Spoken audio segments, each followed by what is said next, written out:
federal prison. This call is being recorded and is subject to monitoring. Hang up to decline the call or to accept. Dial 5 now. If you wish to block any future calls of this nature. Yeah, how you doing? Hello, Mr. David Hinkson.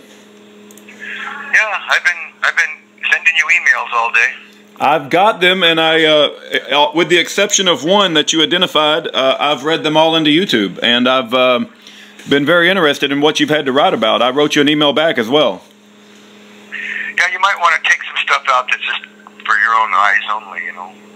Yeah, you gotta specifically identify. There was one email that you did say was for me specifically. It was about the forged indictment.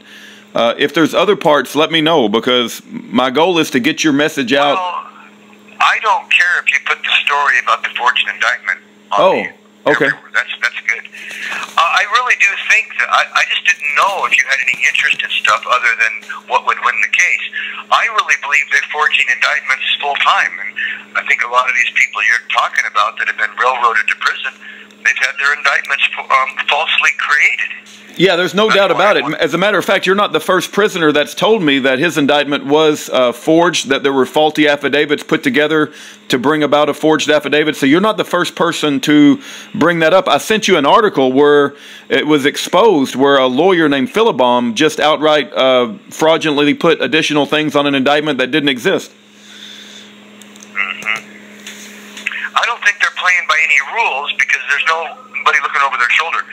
And I think that, you know, that's why I told you in my case, you know, what's really needed is we need a congressional investigation now that Trump's in the White House to look at what they're doing, because the FBI really is out of control. I knew, for instance, that the FBI was never created by Congress even before they came and arrested me. Yeah, you know that. Yep. Yeah. I'm sorry. Go ahead and finish your thought, but I want to talk about the FBI. But go ahead. I didn't know if you knew that the FBI was never created by Congress. Well, I didn't know that specifically, but are you aware of a political prisoner named Leonard Peltier? I've heard of him. He's been in prison 41 years, American Indian. There was an FBI agent that came out in a documentary, and his name is Jack Ryan, and this FBI agent named Jack Ryan said that the primary purpose of the FBI is to squelch political dissent and to protect the establishment. And, you know, who was it that started the FBI? Was it Hoover, J. Edgar Hoover? Nope. Was it done before him? I actually wrote a letter to the clerk of the Congress asking where in the U.S. Code did you create the FBI? Kind of like a FOIA request. Yep. Their official response was, there is no place in the record that the FBI was created. But, they said, Eleanor Roosevelt created it as her own personal investigative team. There you go. Okay. Eleanor, that's the wife of Theodore? Yeah. Okay. Well, there... Okay. I discovered that the FBI has no... You see, if you're like the VATF, it's a fraud too, but they do get a delegation of authority order because the Constitution authorizes them to regulate tobacco and firearms. So the point is, if you're a legitimate agency like the supposed VATF, I'm not going to say it's totally legitimate, but they do get a delegation of authority, whereas the FBI gets no delegation of authority, and that's why when the FDA was created, Eleanor Roosevelt created the FDA also. Yeah. And when the agent showed up at my factory, I said, excuse me, but let me see your identification. He showed me his card, and it said Food and Drug. It didn't say United States Food and Drug. It did not. Right. It just said Food and Drug. I said, well, how do I know you work for this thing called the U.S. government?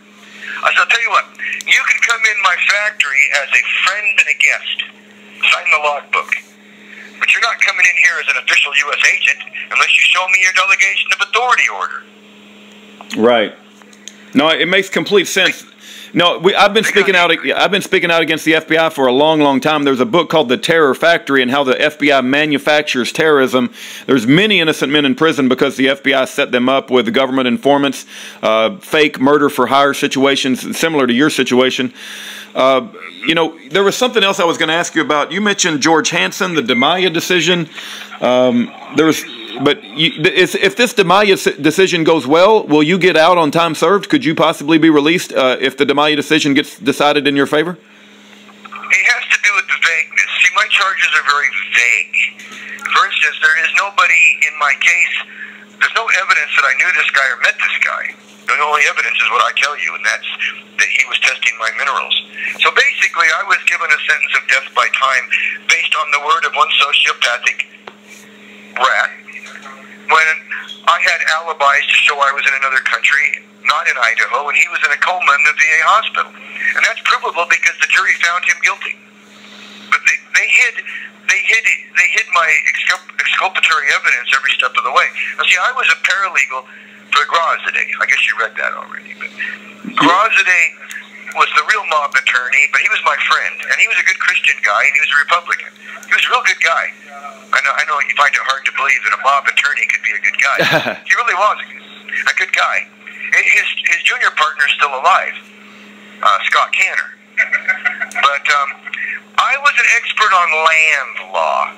That's when I did the legal briefs for the Sagebrush Rebellion. This call is from a federal prison. And I know the whole story about what the New World Order really is. I got it figured out. Yep.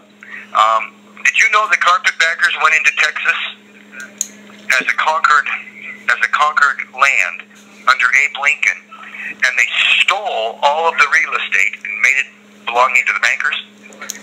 Yeah, well, I'm no fan of Abe Lincoln, but what you just said doesn't surprise me. And this is all provable. That's why we have an ownership called fee simple absolute. And that's why if you don't pay your taxes, they auction you off without due process on the county courthouse steps.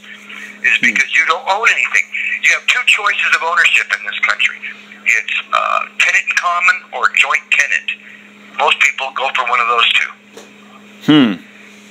I wasn't just a real estate agent. I was a full-fledged broker. That test is tougher in Colorado than the bar exam. Very good. Well, what is it? There's a particular title that you can own where you don't have to pay property tax. I forgot the name of that. Those guys that don't want to pay their property tax? Yeah, but there is a title that you can own, and it's got a special name, and it means you don't have to pay. You're talking about a loyal A loyal title. Yeah. That's it. Okay, what you have to realize is all that stuff comes from Babylon. Yeah. Everything that's corporation, including the patents, I want nothing to do with it. Right. If you want, do you understand how mankind used to claim real estate and handle real estate before the Civil War? Do you understand that? No, I do not. Okay, I went to the archives at the UNLV, and I read all the way back. Now, years ago, I had a home for the mentally ill. I had 12 mental patients in my house in Colorado, Olathe to be exact. And so when I got to Vegas and I was a little short on money, I turned my house into a home for the mentally ill, and we requested some women. Well, guess who they brought out and put in my house? Informants. No. A guy named Charles Crum, C-R-U-M. If you do your homework and Google him, you'll find that he is a retired law professor. Okay. They put him in my house. So I spent 4 years with him living in my house, and basically that's where I learned more law. But anyway, okay. Charles, he ended up stepping in front of a bus. He killed himself. Bless him. But anyway, here's the point. I figured out how they used to claim real estate before the Civil War, and it was called a deed poll, P-O-L-L. And a deed poll is when you deed yourself the real estate as the claimant in the name of Jesus Christ.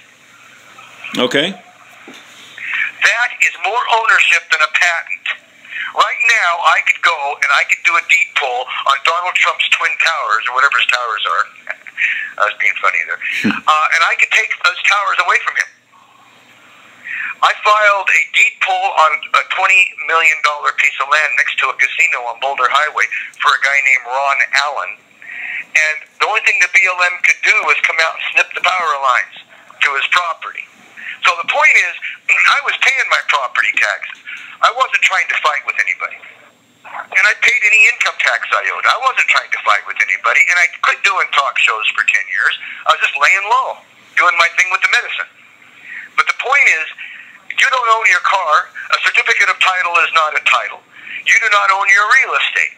But I figured out how to get around all that. So the ownership of my property where the factory was owned by a foreign corporation. And it wasn't registered. It was a regular foreign corporation.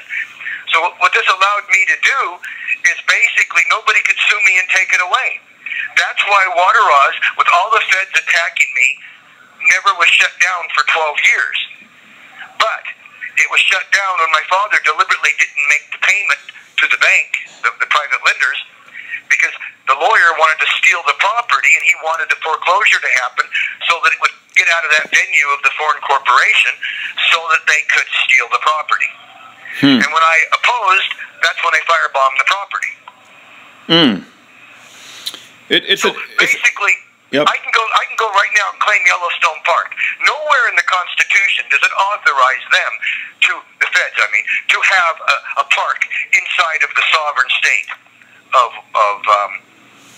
Wyoming. Yeah. It's not in the Constitution. Right. Pursuant to the 10th Amendment under the separation of powers, they do not have a right to have created a federal park inside of a so-called sovereign state. Yep. When I did the Sagebrush Rebellion deal years ago, as I put in the email, I was involved in doing the legal briefs that proved the feds do not own Yellowstone National Park. And I'm going to tell you, I got that whole brief in my brain right now. I can spout it off verbatim, and it 100% won, and the feds ran away with the tail between their legs.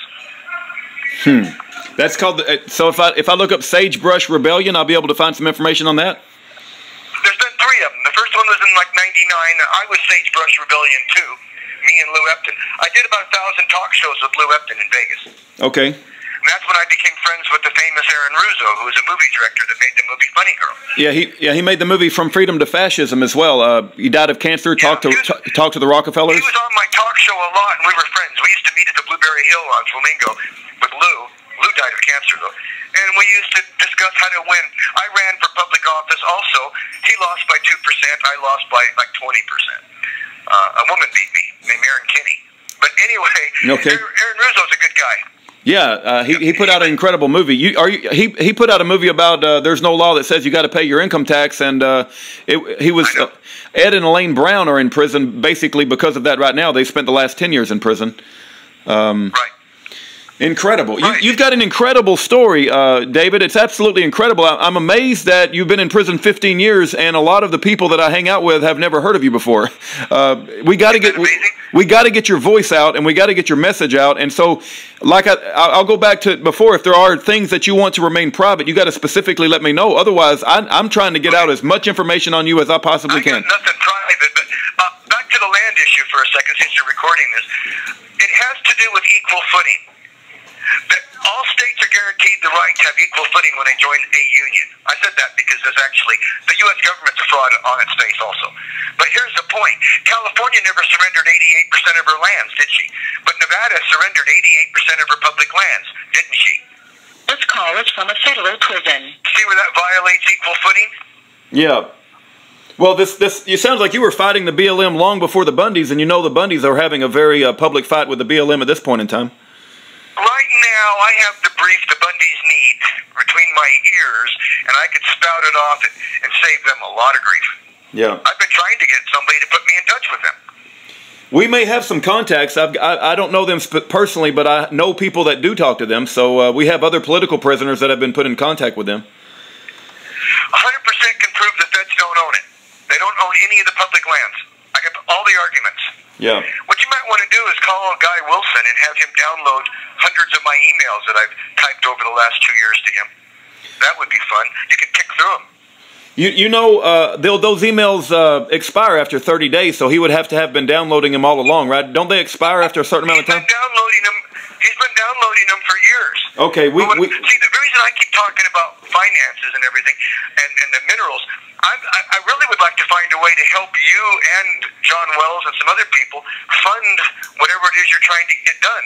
My focus is curing the sick and needy. Your focus is teaching the gospel. And I sent a message to John B. Wells last night about you, and I asked him if you could call him. We'll see if he responds. Well, if you get a 606 number, let me know. I will. You can forward any of my emails you want to him. Okay. Bless him. I love his videos he's done. He's done some good work. Yeah, he's put out a lot of good truth. You've got an incredible story, David. We're going to keep advocating for you, and it's absolutely amazing. Oh, you need to get a 606 number if you can. I will try. This 2 more days. Pidgey only thing seemed a little weird, but I'll try to look at it again. It's pigeonlee.com is a good one. Yeah, Pigeon with help. It cut him off in mid-sentence. This guy has an incredible story. He talks about Bill Cooper, Congressman George Hinkson, which is, he was tortured by the IRS, maybe murdered. He knew about Gordon Call. He's aware of the DiMaia decision. This guy has a wealth of information, and the more I talk to him, the more impressed I am. But we'll continue to try to get his message out. I mean, I'm amazed that I haven't heard about him before. People that I've talked to haven't heard about him before. And how have they been so successful at keeping knowledge of this guy silent? But hopefully we can change that. I pray you write him a letter and encourage him. It's amazing he hasn't lost his mind after what he's been through.